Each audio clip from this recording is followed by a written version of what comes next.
इगतपुरी नाशिकच्या अगदीच जवळ निसर्ग सौंदर्यासाठी आणि शांततेसाठी महत्त्व आहे इगतपुरीचं आणि इगतपुरी खरं तर ओळखलं जातं। परंतु याच इगतपुरीमध्ये एक रविवारी पार्टी सुरू होती। त्या पार्टीवर पोलिसांनी धाड घातली आणि ही पार्टी करत असलेले चेहरे जेव्हा समोर आले तेव्हा पोलिसांना सुद्धा मोठा धक्का बसला।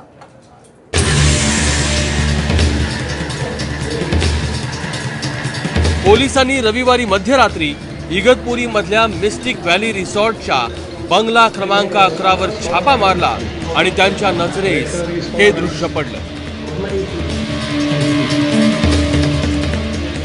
पोलिसांना पाहून मद्यधुंद अवस्थेतल्या मुलांची नशा एका झटक्यात उतरली। सॉरी सर, उधर कुछ रखे हैं क्या? नहीं, वहाँ क्यों? ये हमको लगा कोई रह गया, उसको बोला वहाँ कोई है क्या पीछे? नहीं, कोई नहीं।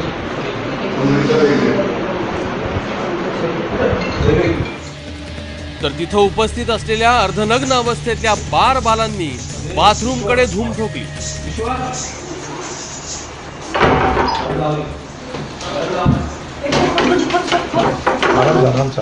मात्र या बॅचलर पार्टीवरच्या छाप्याची खबर मिस्टिक व्हॅली बाहेर गेली आणि कारवाई करणाऱ्या पोलिसांचे फोन खणखणू लागले। वरिष्ठ सरकारी अधिकाऱ्यांच्या मुलांनी आणि नातेवाईकांनी केलेली बॅचलर पार्टी, त्यामुळे मिस्टिक व्हॅली जी आहे ती चर्चेत आलेली आहे। असं म्हटलं जातं की रविवारी रात्री जवळजवळ 10 बार बाला त्यांच्या उपस्थितीमध्ये इथे अर्धनग्न अवस्थेमध्ये बॅचलर पार्टी झाली, ज्याच्यामध्ये मद्याचा आणि ड्रग्सचा मोठ्या प्रमाणावर वापर करून धिंगाणा घातला गेला। अनेक उच्चभ्रू घरातली मुलं अर्धनग्न अवस्थेतल्या बारबालांसोबत मद्याच्या बाटल्या आणि इतर सर्व आक्षेपार्ह अशा पद्धतीच्या वस्तूंसह इथे आढळून आले।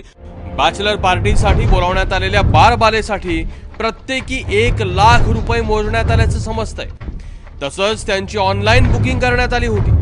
स्थानिकांच्या तक्रारीनंतर केलेल्या कारवाईत पोलिसांनी 5 तरुण, 6 बारबाला आणि 2 डीजेना अटक केली आहे। पार्टीमध्ये मोठ्या प्रमाणात अंमली पदार्थ आणि दारू रिचवली गेल्याची प्राथमिक माहिती मिळते।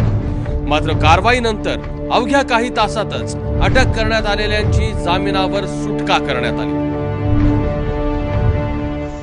लहान सहान कारवाईची प्रसार माध्यमांना खबर देणाऱ्या पोलिसांनी या प्रकरणाबाबत मात्र का गुप्तता बाळगली आहे हा प्रश्न अनुत्तरित आहे।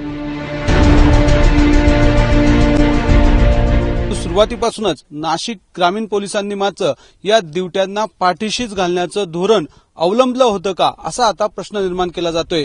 कारण रविवारी मध्यरात्री ही कारवाई झाली, त्यानंतर सोमवारी दुपारी या मुलांचे जामीनही झाले। परंतु सगळं होत असताना माध्यमांपासून मात्र हा विषय पूर्णपणे अलिप्त ठेवण्याचा प्रयत्न पोलिसांनी केला। बॅचलर पार्टीतले तरुण बड्या धेंडांची मुलं असल्यामुळे त्यांच्यावर कारवाई होणार नाही का असा प्रश्न नाशिककरांना सतावतोय। आणि तसं झालं तर नाशिक पोलिसांच्या विश्वासार्हतेवर शंका उपस्थित केल्यास वावगं ठरू नये। सागर वैद्य, एबीपी माझा, नाशिक।